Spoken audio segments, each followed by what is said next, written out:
guys, this is Katie, Content Marketing Manager at Touchplan. I'm here with our President and Founder, Michael Carr, to talk about how Touchplan got started and what we have in the works for you now. So can you tell me a little bit about the history and what you were doing before Touchplan? Before Touchplan, so I was part of the Mocha team that we started back in 2000. We were simulating construction in a computer, and I like to tell people it was a kind of a solution looking for a problem. It's kind of an academic thing.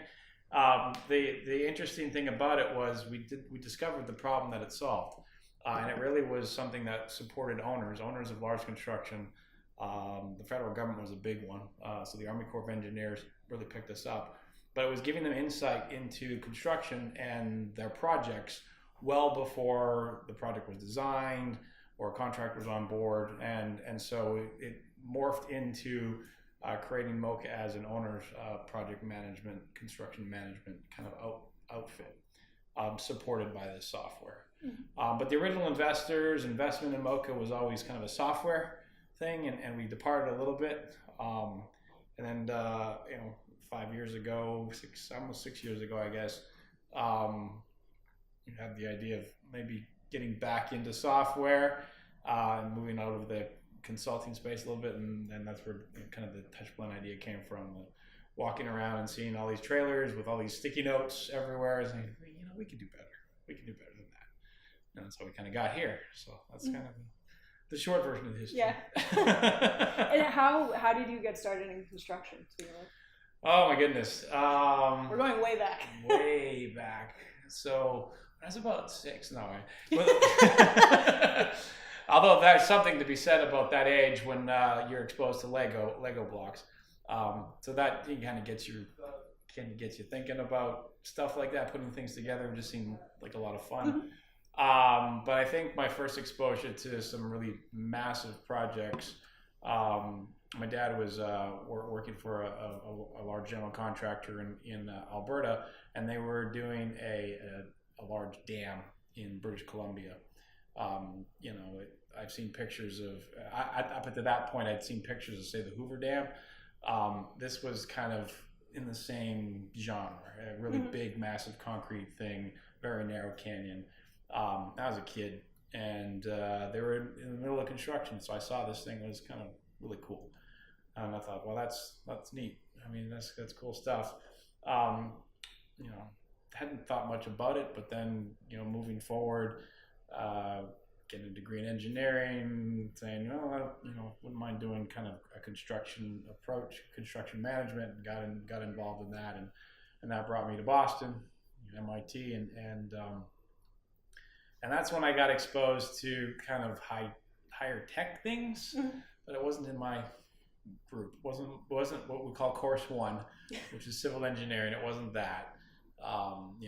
We weren't dealing with robots and high tech stuff, but everybody that I was dealing with were, and so I kind of got a bent for it, innovation, technology, but it wasn't in my space. And so when I graduated and started working for a general contractor, and realized, we're not really super high tech in the space. There's a lot that could be done here.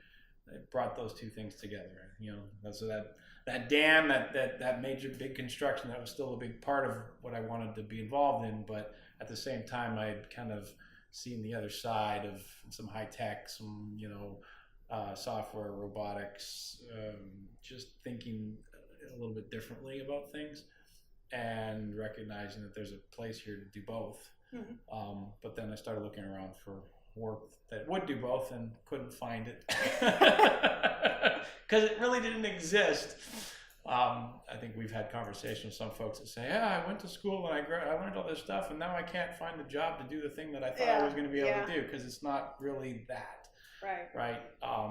So we ended up kind of turning Mocha into something that is a hybrid of the two things. Mm-hmm. And trying to take the best of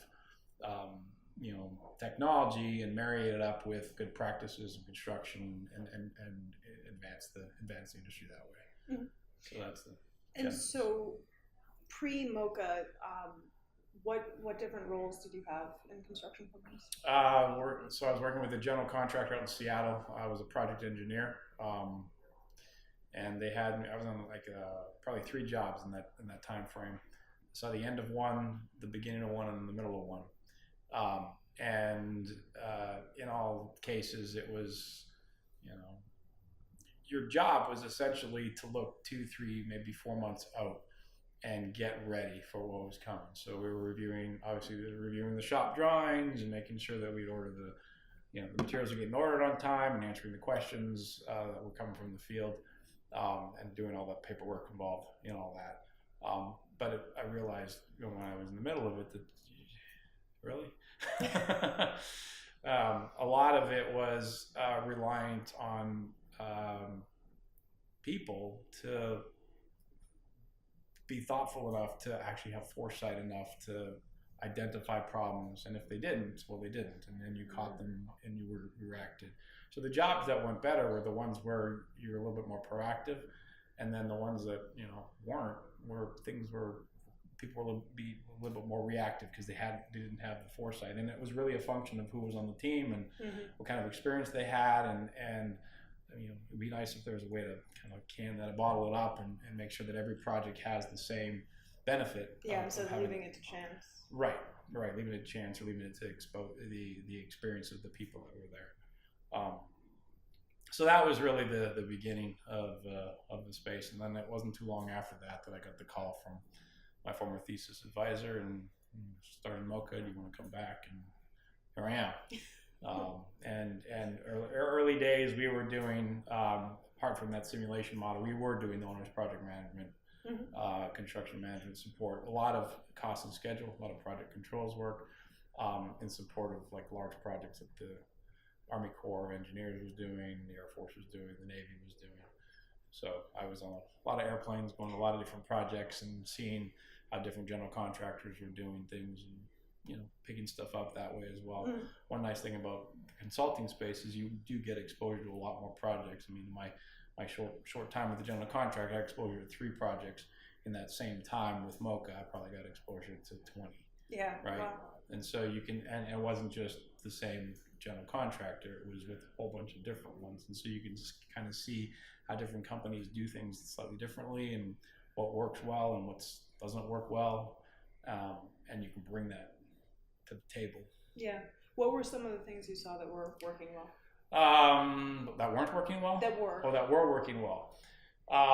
So there were some firms that really did try to pay attention to the input from the team, the trade contractors, for instance, with that they were a little bit more valued in terms of how should we do this, how should we solve this problem. Some other ones, the polar opposite is, well, we're going to be a little bit more command and control. We've already thought about this for you. This is the way we're going to go ahead and do it. In both cases, there's strengths to both, and there's challenges to both. But my sense was that the ones that found a way to get the best thinking from the team and get that all put together, they had a smoother process. It takes some work though, because you're trying to get everybody to participate, and you're always going to have the occasional person up there out to the side says, I don't want to do this. Just tell me what to do, boss. Yeah. Because they liked it that way. But if you can work through that, those projects generally fared a little bit better. Someone who's done all the thinking, you're very reliant on that key person, that key superintendent or whoever. And there's some really good ones out there, and they've had a lot of experience, and they can really think their way out of a rough spot. But it's more stressful and a little bit more challenging. So that was one area, I think. Yeah. It's the collaboration. Yeah. So what did you see that wasn't working? So one of the things that I saw was the way the information was handed off between people.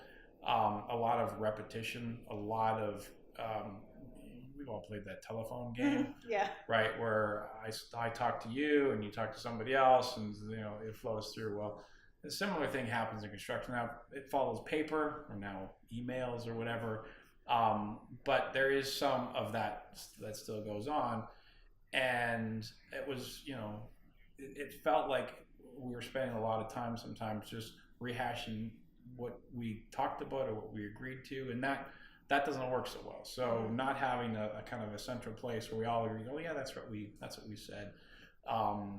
You pull up meeting minutes, you pull up daily reports, you pull up logs, but even there, sometimes there was a disconnect between what actually happened and what was recorded as having happened, right? And so that causes some friction in the system, and I think that was one of the things that struck me as this is just crazy. The other thing was something as simple as shop drawings and shop drawing approval.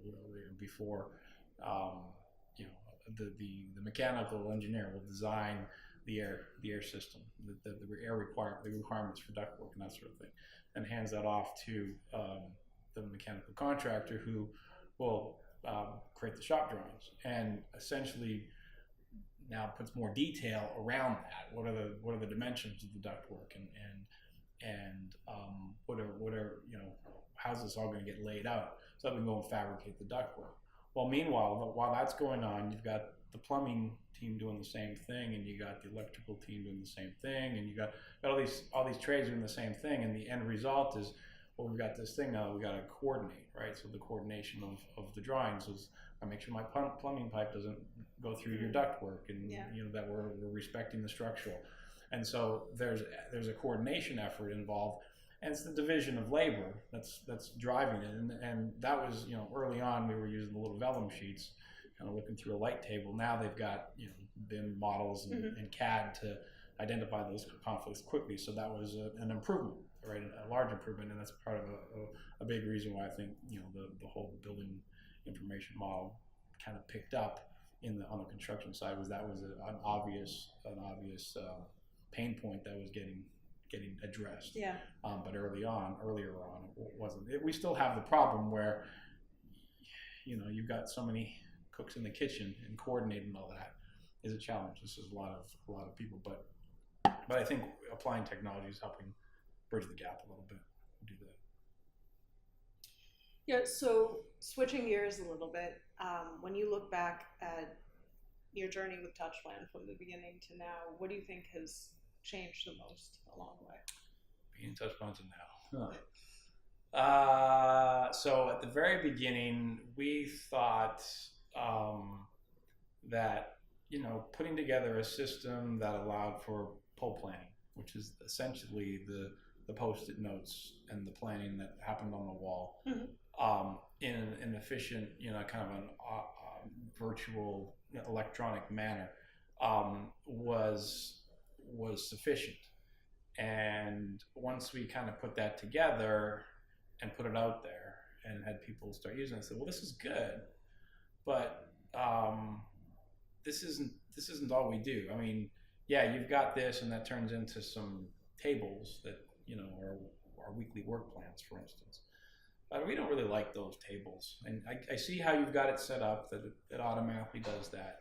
But it would be really great if we could kind of use the same kind of drag and drop, touch and hold and move stuff with our fingers that we're using with your post-it notes, so to speak, with our actual weekly work plan. So the whole left-hand side of Touchplan, if you will, the left-hand side of that active line, all those Gantt bars and the dragon, that was a second generation thing. We didn't have that. We didn't have that originally. Originally, it was more focused on the actual pull side, the little square tickets, and that was added after we got that feedback. So, and there's been a lot of stuff along those lines. That was probably the biggest one. The biggest, I wouldn't call it a pivot. It was just kind of a step forward. Yeah. Right.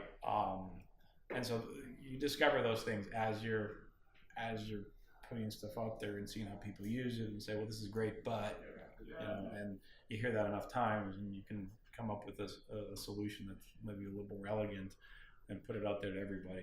That's the way this stuff is made. It's the sausage making of software. And we have some new releases too. Yeah. Very recently. Yeah. New features. Yeah, Constantly, talk about this? Constantly getting good feedback. One of the newer things that just came out was this view of your labor requirements that are all stacked up in kind of a histogram that updates live right on your screen. So, you know, prior to this feature, you did load up all your resource information on your tickets, on your tasks, but when you drag them around, you never did get the running tally of, well, how many people do we actually have on site on Monday? You can print a report and get that, but you weren't getting it live while you were moving things around. And so that was a new thing that was just recently added, and we're really excited about that. Some of the other things that are kind of in the works, we're not too far off right now from releasing in beta mode, a phone app. Mm-hmm. And so the phone app is something that people have been asking for, where, hey, I'm in the field, we use Touchplan in the trailer and we put everything together, and yes, I can carry it around my iPad in the field, and I can see everything there, but you know what, I've got my phone on me all the time, and if there was a way for me just to update my progress on my phone, like what have I got to do today, and swipe, this was done, and you're updated, that would be really cool. And that's essentially what this initial version of the phone app will be. Mm-hmm. And so it'll be a web app, so you don't need to download anything. Same as the rest of Touchplan. You just need to go to we'll have a little link on your screen. You just push the button, it's bringing you essentially to a website. It doesn't feel like a website though. It really does feel like it was an app on your phone. And you'll interact with it much the same way that a lot of the phone apps that are out there today. How you go to an airline's website and it feels one way, and then you go to their app, and there's a lot of things that you can do on their app that you can also do on the website, but it's just more conducive to the phone. And so same idea. You can't do everything in Touchplan in the app, but there's a key functionality that's there. So that's going to get released in beta probably within the next month and a half. We're in the initial stages of testing. It's code. It's essentially code complete. And now we're going through the process of testing and making sure it works on all the fronts before we release it to the masses. Yeah, that's exciting though. Yes, that'll be great. Yeah. And the other thing on the horizon is our event. Yes, that's coming up fast. Excited? Fast and furious. Oh, as excited as I can be. No, it'll be good. I think what's exciting about it is we're trying to set the stage for a good dialogue about all the things that we can do to kind of take the next step as an industry. I've gone to so many conferences and constantly hearing the same kinds of things. We got problems with this, we got problems with that, productivity, we got labor shortage, we got, there's the disconnection between, what's actually happening, the real-timeness of data, if you will. There's a disconnect there, to just managing people problems, and there's lots of challenges, and there's lots of people with ideas and solutions, some of which are further along, some of which have been thought through a little bit better than others, some of which haven't, but might be good ideas nonetheless, and just creating a forum where we can have a conversation about these things and bring that to the forefront, identifying, as a group, what might make sense to do going forward. I mean, the goal should be to start seeing the same kinds of results that other industries have seen over the years. And think about manufacturing, think about agriculture, think about these industries that 50, 100 years ago didn't have the levels of production and productivity that they have today. But the throughput has been amazing. So you can do what is it, 11 times, 10, 12 times, I can't remember the exact number, is the productivity improvement in agriculture, and 8x, I think, in manufacturing. And in construction, it's been flat. Yeah. That's a real problem, especially if you're looking at population growth in the world. The demand for built facilities increases as the population grows, and the population isn't growing in some linear fashion. There's an exponential curve here. And so we're going to need a lot more schools, a lot more infrastructure, a lot more hospitals, a lot more stuff to support this rapid expansion, this rapid growth.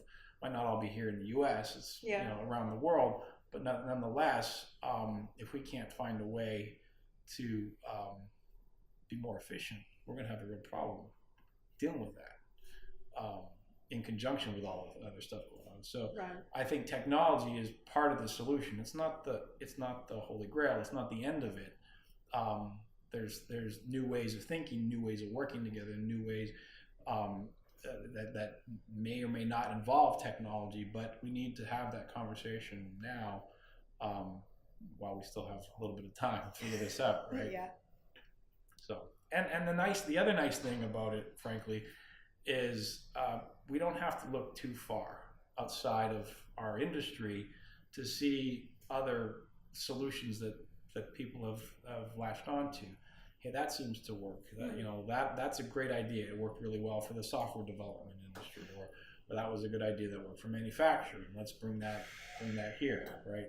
And so we don't, a lot of solutions exist, but they might need to be repackaged and maybe tweaked a little bit to make sense and work within the construction industry. And who better to do that than people who understand the construction industry? Yeah. And so let's just have a conversation about those things and bring them to the forefront and see where we can move things to next. Yeah, that's definitely the goal. Yeah. So it'll be exciting. It'll be good. Yeah, we're looking forward to it.